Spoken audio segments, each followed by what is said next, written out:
The vast chamber of the Galactic Concord's High Council on Concord Prime fell silent as Ambassador Elias Vance rose from his seat. His weathered face, lined with decades of diplomatic service, betrayed little emotion, but those who knew him well could sense the tension in his shoulders.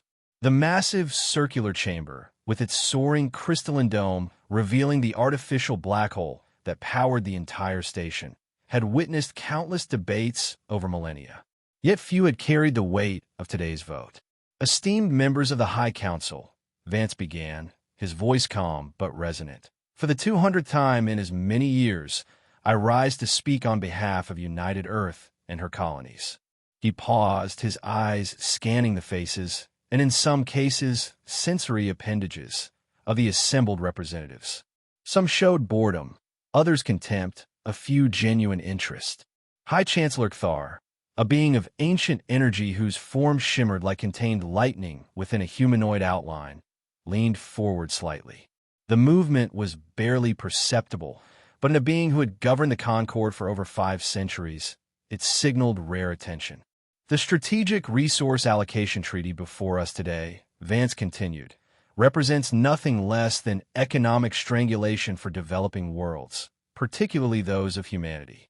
The quotas imposed would reduce our industrial capacity by 43%, restrict colonial expansion by 60%, and place 97% of newly discovered rare elements under Concord control.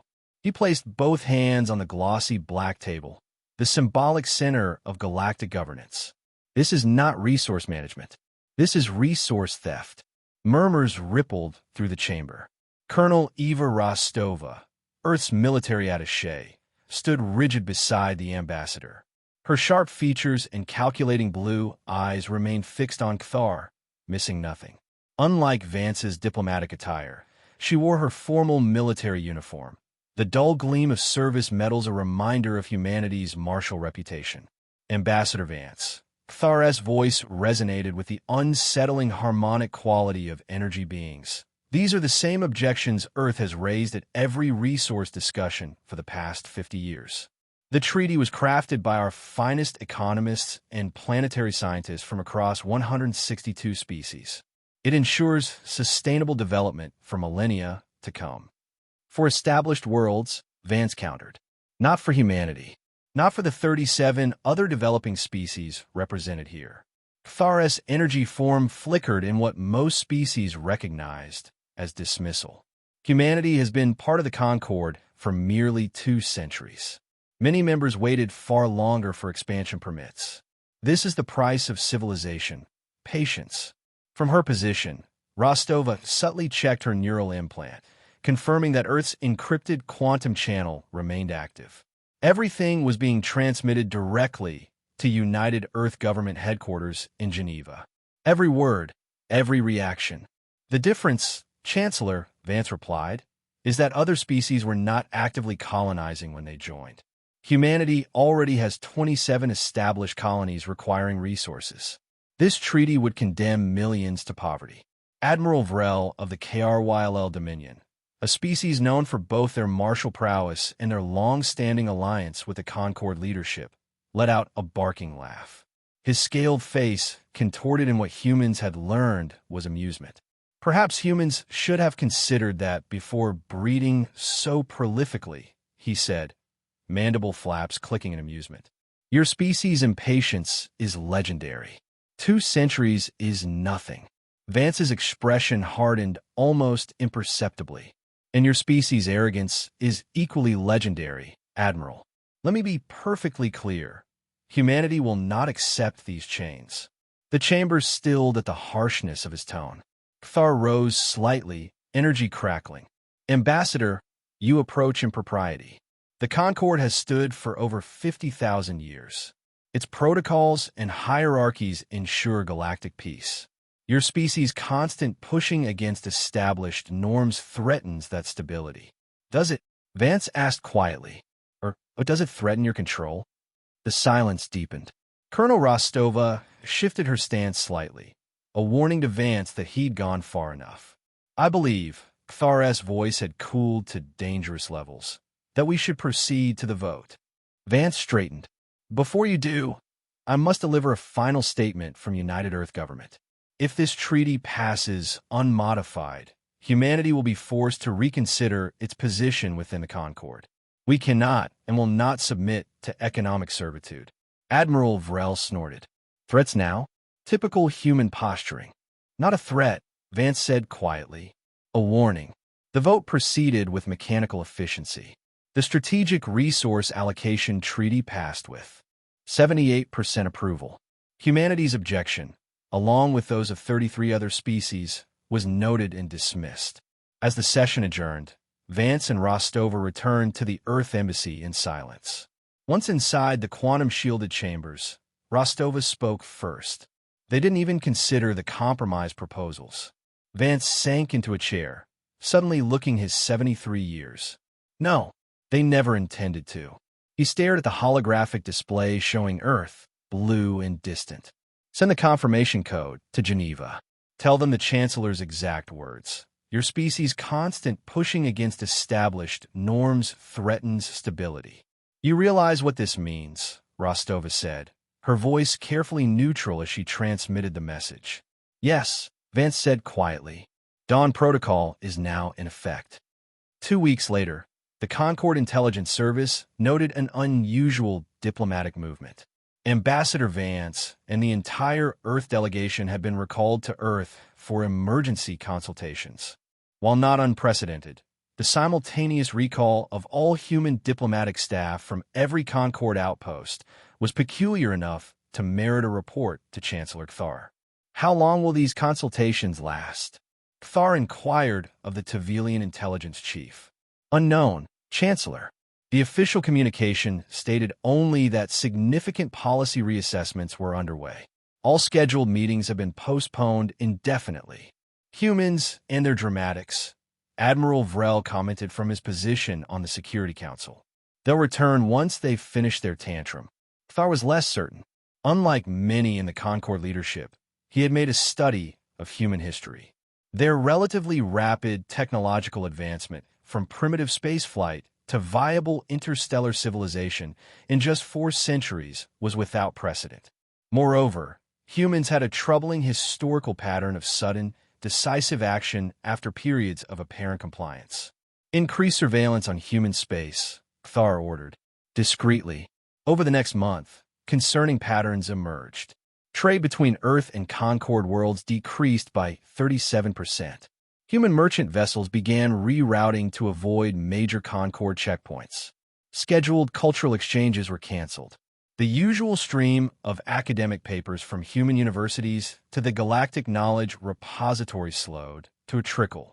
Most troubling were the reports from the dark zones, regions of space where Concord influence was minimal due to gravitational anomalies or other navigational hazards. Long-range sensors detected increased human traffic in these areas, but patrol vessels attempting to investigate reported unusual equipment failures when approaching human ships. They're clearly up to something, Admiral Vrel insisted during an emergency Security Council meeting. We should demand transparency or send a battle group to their homeworld as a show of force. Representative Mel Tor of the Phalasian Collective, one of the few elder species that often sympathized with newer civilizations, raised a tentacle in objection. Perhaps we should consider reopening negotiations instead. Many of my people's trading partners among human colonies report economic distress since the treaty. If humans withdraw from galactic trade entirely, 16 species will face significant hardship. Your species' over-reliance on human agricultural products is your own failing, Vrel dismissed. They must learn their place in the hierarchy. As the debate continued, a Concord patrol vessel near the Arcturus Gateway reported that it had attempted to scan a human military transport moving through restricted space. The patrol ship experienced a complete but temporary systems failure. When function returned, the human vessel had vanished from sensors. This technology is concerning, the Tavelian intelligence chief reported. Our analysis suggests an advanced form of targeted electromagnetic disruption. Nothing in our records indicates humans possess such capabilities. Chancellor Kthar's energy form pulsed with what those who knew him recognized as deep concern. It seems we have underestimated them. The situation deteriorated further when 3 minor human colonies in disputed regions reported strategic population relocations due to security concerns. Planetary scans showed orderly evacuations underway, with no signs of panic but intense activity around military installations. In the Concord chambers, representatives from species dependent on human trade began voicing concerns. The Alessi, whose textile industry relied heavily on specialized fibers from human colony worlds, reported factory closures. The Mantrixian healing houses face shortages of specific biochemical compounds produced only in human space. They're isolating themselves, Thar observed during a private briefing with his inner council, cutting ties systematically. Let them, Admiral Vrel insisted. They'll collapse without Concord markets and return begging for readmission. Thar's energy form flickered in what those close to him recognized as doubt. I'm not certain. Reports indicate increased activity in their scientific centers. And these equipment failures our ships experience? Concerning. 3 months after Ambassador Vance's departure, human diplomatic outposts throughout Concord space closed entirely, leaving only automated systems to handle basic communications. The official message from Earth was cryptic. The United Human Alliance is reassessing its role in the galactic community. The name change itself, from United Earth Government to United Human Alliance, did not go unnoticed. Concord intelligence detected unusual energy signatures on the fringes of human systems. Brief, powerful bursts that appeared and disappeared before they could be properly analyzed. Some science advisors theorized they might be weapons tests. Others suggested experiments with alternative faster-than-light travel methods. Whatever they're developing, the Tavelian reported, it's unlike anything in our databases. Alarmed by these developments, Chancellor Thar convened an emergency session of the High Council. The chamber, once filled with representatives from all Concord species, now contained notable gaps where human delegates had once sat. This behavior cannot continue, Thar announced.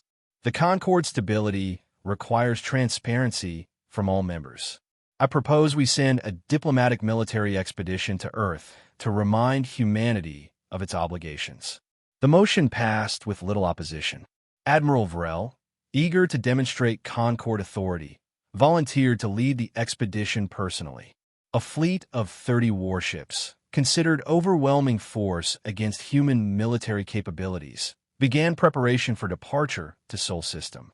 As the fleet prepared, a final automated message arrived from the former Earth Embassy on Concord Prime. The United Human Alliance formally acknowledges receipt of the Concord's intention to dispatch a military fleet to Sol System. We will be waiting. The Concord fleet emerged from hyperspace at the edge of Sol System, weapons charged but not targeted, a posture of strength but not immediate aggression. Admiral Vrel stood on the command deck of the dreadnought Eternal Order, anticipating a show of human military assets, perhaps even a token resistance force. Instead, they found nothing. No defensive fleet, no automated warning buoys, no communication attempts. The normal buzz of commercial traffic around a populated system was eerily absent. Scan for defensive installations, Vrel ordered, mandible flaps twitching in confusion. Nothing detected, Admiral, his sensor officer reported. Minimal orbital infrastructure visible around Earth and their colonies. Population centers appear intact, but we detect no military mobilization. Vrel felt the first flicker of unease. This was not the reaction he had expected. Where was the defiance? The desperate show of force? The humans had simply withdrawn. Proceed toward Earth at reduced speed, he ordered. Maintain alert status. As the fleet moved deeper into the system, passing the gas giants and the asteroid belt, they continued to encounter no resistance. Passive scans showed human settlements functioning normally on Mars and the Jovian moons, but no vessels approached or challenged them. Admiral, his communications officer called out, we're receiving a system-wide transmission originating from Earth. Text and audio only, broadcasting on all frequencies. Display it, Vrel ordered. The main screen activated, showing no visual feed but displaying a simple text message as a calm, female voice spoke the same words. "This is Colonel Eva Rostova, speaking on behalf of the United Human Alliance. As of this moment, humanity officially withdraws from all treaties, commitments, and membership with the Galactic Concord. All Concord assets within human space are considered trespassing. The table has been abandoned." Admiral Vrel barked a laugh. "That's it?" This is their response. Before anyone could reply, every system on the Eternal Order simultaneously failed. Propulsion, weapons, shields, life support, everything except emergency lighting and minimal life support shut down completely. Throughout the fleet, the same mysterious effect took hold. 30 warships of the mighty Concord fleet drifted powerless in space. On the emergency channels, panicked reports confirmed total systems failure across all vessels. Not a single shot had been fired. Then, throughout the galaxy, at precisely the same moment, something unprecedented occurred. At every major hyperlane junction, in every significant Concord trade route, the mysterious energy signatures that had been detected near human space suddenly appeared. Cloaking fields dropped, revealing thousands of previously undetected human devices positioned at strategic locations. These devices activated simultaneously, generating energy fields that disrupted the carefully calibrated hyperlane gates that had controlled faster-than-light travel for millennia. The Concord's transportation network, the foundation of its economic and military power, collapsed in an instant. Concord Prime, the center of galactic governance for 50,000 years, found itself suddenly isolated, cut off from the empire it controlled. Emergency communications systems brought scattered reports of disruption across thousands of worlds as the instantaneous travel network failed. On news broadcasts throughout the galaxy, the same phrase began appearing. The galaxy watched in terror as humanity abandoned the table. In the Concord High Council chamber, Chancellor Thar received the reports with growing horror. The magnitude of the human operation was beyond anything they had anticipated.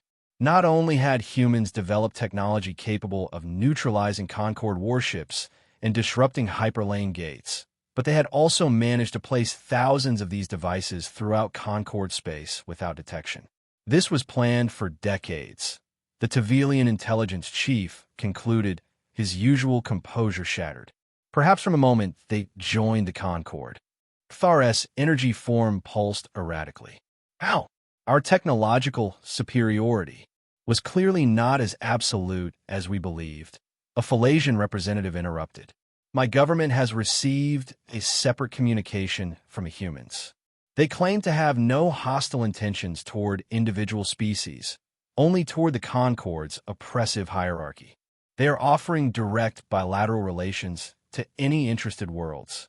Similar reports began flooding in from across the chamber.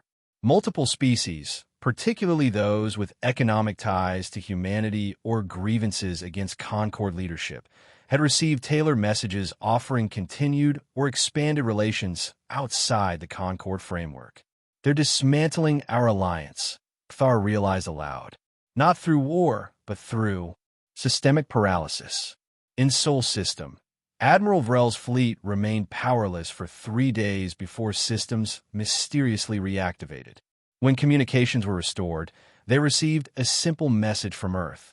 This is a warning. Do not test us. The fleet, its pride shattered, limped back to Concord space only to discover the hyperlane disruptions had made their journey 10 times longer than normal. By the time they returned, the political landscape had already begun to shift dramatically. Over the following months, the Galactic Concord fractured along lines of self-interest and historical grievance. Without the hyperlane network enforcing centralized control, many worlds found themselves functionally independent for the first time in thousands of years. Humanity established what they called a quarantine zone around their space, using their mysterious disabling technology to prevent unauthorized entry. But beyond this defensive perimeter, they began engaging in bilateral diplomacy at an unprecedented pace. 27 formerly minor Concord species announced a new coalition called the Free Worlds Alliance, with open human support. Trade agreements, bypassing Concord protocols, sprang up across the galaxy. Knowledge and technology, previously hoarded by elder species, began flowing more freely. The Concord leadership, led by a desperate Chancellor Cthar, attempted to rally military forces to restore order, but found their command structure in disarray. Without instantaneous communication and travel, coordinating across vast distances became nearly impossible. Moreover, several key military species, sensing the shift in power, declared neutrality. 6 months after humanity's withdrawal, Ambassador Elias Vance, now Foreign Minister of the United Human Alliance, appeared on a galaxy-wide broadcast, transmitted through a new communication network that somehow bypassed traditional channels. Greetings to all sentient beings across the stars. He began, his weathered face solemn but determined. I speak today not with threats, but with an invitation. The old table has collapsed under the weight of its own arrogance and injustice. Humanity is building a new table, one where every voice has value, where cooperation is based on respect and equality, not dominance and subservience. Those who share this vision are welcome. We have no desire for war or conquest. What we demonstrated was not our capacity for destruction, but our rejection of a system that served only its eldest members. We could have attacked.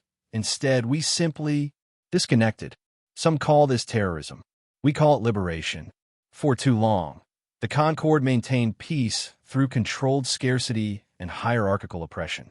The technology we deployed, yes, developed in secret over generations, proves that artificial limitations on development serve no one but those already in power. 2. Chancellor Cthar and the High Council. Your era of unchallenged authority has ended. But we do not seek your destruction, only your transformation. Even now, a place awaits you at the new table, should you choose to sit as equals rather than masters. The broadcast ended, leaving a galaxy in contemplation and decision. In the following weeks, dozens more worlds formally withdrew from the Concord. Trade routes were reconfigured. New alliances formed and dissolved as species positioned themselves in the emerging order. On Concord Prime, Chancellor Cthar convened what remained of the High Council. Barely a third of the seats were filled. We must respond with unified military action, Admiral Vrel insisted, though his once commanding presence seemed diminished. Crush this human rebellion before more worlds defect. With what fleet? Asked a Jataran representative bluntly. Half our ships can't even reach their targets without functioning hyperlanes. And have you forgotten how easily they neutralized your battle group? Cthar's energy form had dulled, its once brilliant pulses now sluggish and irregular. Perhaps negotiation is our only viable path forward. Negotiation? Vrel sputtered.